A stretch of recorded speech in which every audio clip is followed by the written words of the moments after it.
Okay guys, so today we're talking about absolute speed, and I'm going to give you a real and simple session with all the little challenges that come along with it when you're working with rugby players. So every good training session starts with a team briefing where you're just talking about what quality we're looking for, what we're doing and why we're doing it, and then obviously we go into a little bit of a general warm-up before we get into our ankling series. So we've got two ankling exercises. The first one is linear pogos. When we're doing these linear pogos, we are looking to stay nice and vertical and tall. We're looking for quick ground contact time and not necessarily interested in the height of the jump. You can see here that I'm coaching the guys to lift their toe up when they're in the air. This allows us to use the stretch reflex, and definitely something we want to have access to when we're running, so definitely something to look out for when you're doing pogos. Your heel should never touch the ground when you're doing this exercise, but you should be dorsiflexed when you're in the air, and that will allow you to use your springs. It's a low amplitude plyometric, so you can get a good bit of volume in there without it being too stressful to the body. So next we go into ankle bounds,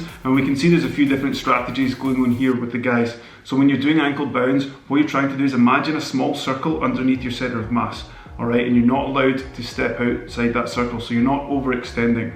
We want to remain springy in the progression of the pogos, and we do want to go forward and we want to attack the ground left to right, but what we don't want to do is overextend.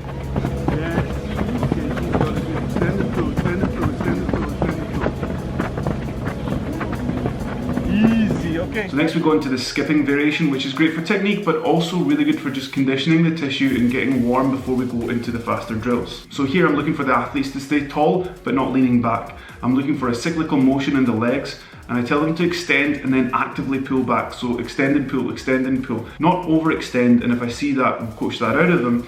But after they've done their 22 meters, I often ask, okay guys, how are you feeling? Where do you feel that? If they give me feedback that they're starting to feel their hamstrings, like in a good way, like that's getting warm, that's exactly where I want to be before we go on to the other activities. So guys, if you start to see compensation strategies, there's lots of things you can do for that. You can eliminate parts of the upper body which make it a little bit easier to concentrate on the legs in various different ways. There's various constraints you can do. That's something we can do in another video if there's demand. Just let me know in the comment section, and I'll give you a speed mechanics, like common errors that we see and how we fix them video, if that's something that people want.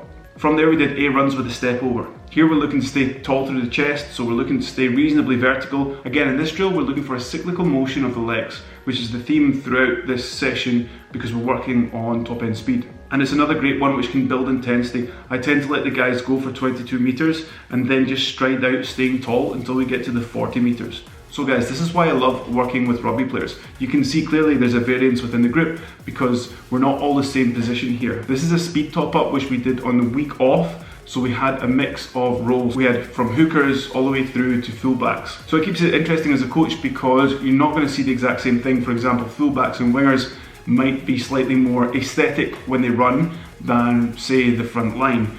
But that's not to say that you can't coach a front row player to be more effective and efficient when they're running. Our scissors drill or straight leg bounding is what we use next, just before we go into our true speed stimulus. Straight leg bounds are really great for warming up the hamstrings, the glutes and the hip flexors before we go on to our top end speed running. As I said in a previous video I did on max velocity for rugby, which I'll link here, you can get up to 80% speed using this constraint of not breaking at the knee. So you can go pretty fast. I encourage the guys to do 10 meters, building up, and then just go for it until we hit the 40 meter line.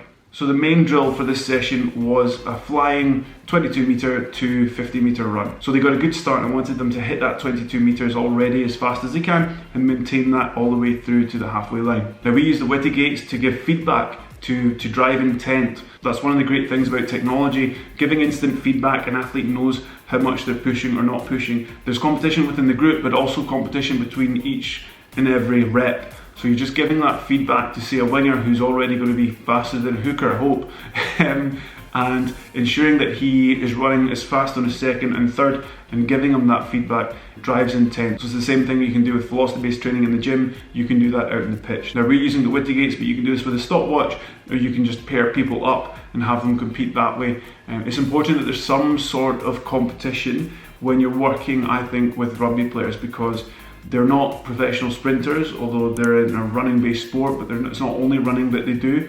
So it's a bit different. They're a bit of a different animal than, say, a true sport athlete that's just focused on lifting a weight from A to B and the heaviest weight counts, or getting from 0 meters to 100 meters as fast as they can, and that's the only thing they're doing. So rugby players are just a little bit different, and I do find bringing in competitions in various ways and keeping things a little bit fresh, so just kind of cycling the strategies that you use as a coach to make athletes engage can be one thing to help with motivation when you're working on developing raw capacities. Anyway guys, I don't want to get into that too much because I wanted to keep this a short, sharp video, but suffice to say, that was the session. Now in a video that I did for in-season on rugby, or whatever I've called that, it's linked up here, I did highlight that when you're doing speed training, you know, when you're in season, you should have one good exposure a week, and that's not like one race. We do 5 to 6 max speed runs just once a week. That's enough to maintain the speed. You might think you get that from games. Look, you don't. If you're unsure about that and you want more detail, then check out the video that I'm linking, okay? That's all for today's video, guys. If you're interested in Speed for Rugby, you'll want to check out this video, Acceleration for Rugby and Max Speed for Rugby. You're going to have to ignore the weird haircut. I don't know what happened, but it just happened. Just ignore that because the information is good, and I'll see you on the next one, guys. Cheers.